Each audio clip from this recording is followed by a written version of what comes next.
السلام عليكم، كل سنه وانتم طيبين، كل عام وانتم بخير. في الحقيقه في الفيديو ده انا عايز اقول رساله لكل شخص خليجي بصفه عامه وسعودي بصفه خاصه. في البدايه كده احنا بنحترمكم جدا وبنرحب بكم جدا عندنا في مصر. مصر هتلاقي فيها احسن فتره سياحه ممكن تكون محتاج تعملها، هتلاقيها عندنا في مصر. بس كلامي لفئه صغيره من الناس بتنزل عندنا في مصر. شفت فيديو على السوشيال ميديا لشخص سعودي بيصور عامل في المطار بيديه كده فلوس او بيديه حلاوه زي ما يسميها او حسنه او عايز تسميها زي ما تسميها، بس دي بتحصل في كل مكان وبتحصل في مطارات كتيره جدا، مش بتحصل عندنا بس احنا في مصر.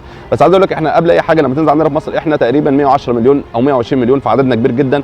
فهتلاقي العامل اللي في المطار مصري وهتلاقي الطيار اللي بيقود الطياره مصري. الحمد لله عندنا الناس كتيره كويسه، وعندنا التاريخ وعندنا الحضاره وعندنا حاجات كتيره جدا تشرف اي حد عربي مش شخص مصري بس. عندنا ناس كتيره حلوه كويسه ومسميات وظيفه كتيره جدا في دول مختلفه حلوه جدا.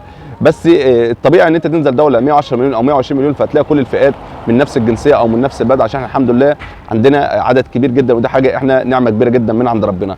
فيا ريت لما تنزل مصر اعمل فئه صغيره من الناس، يا ريت لما تنزل مصر عايز تعمل حاجه مع حد او تديه حسنه او تعمل معاه حاجه، يا ريت تعملها من غير ما تصوره وتنزله على السوشيال ميديا. عشان الشخص اللي في المطار ده هو ممكن يكون ابنه دكتور او مهندس او عنده حد اولاده ما شاء الله حاجه تشرف اي حد، بس في الغالب هو بيحب يشتغل بعرق جبينه ويجيب القرش من تعبه، مش ما حدش يصرف عليه. فهو مش ال10 دينار او ال10 ريال او ال10 درهم اللي انت هتديهم له هو لو يعيش عليهم دايما او يفضل طول عمره يصرف منهم، هو بياخدها منك الوظيفه بتاعته حكمت عليه بكده فبياخدهم منك. ممكن ما ياخدهمش منك ويقدم لك احسن خدمه ويعمل معاك احسن واجب ويعمل معاك احسن خدمه ممكن تكون انت مش متخيلها.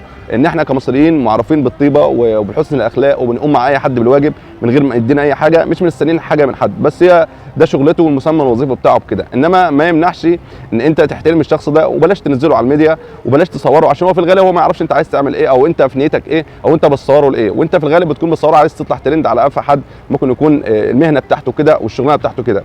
في الغالب احنا مش مرحبين باي شخص يعمل الحركه دي.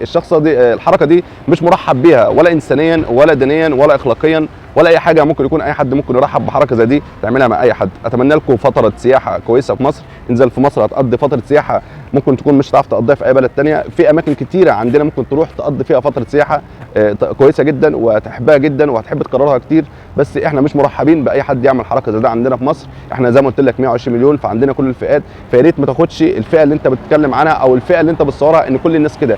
اي بلد فيها ناس حلوه ومسميات الوظيفه بتختلف عن بعضها، بس لازم نحترم بعضنا ونقدر بعضنا وبلاش نعمل حاجه وحشه في بعضنا تسيء لينا في يوم من الايام او تسيء لطفل من اطفال الشخص ده او اسره الشخص اللي انت ممكن صورته. اتمنى لكم فتره سعيده في مصر، قد فتره سياحتك على خير، واحنا مرحبين بكم جدا في اي مكان في مصر. كل سنه وانتم طيبين، اشوفكم على خير.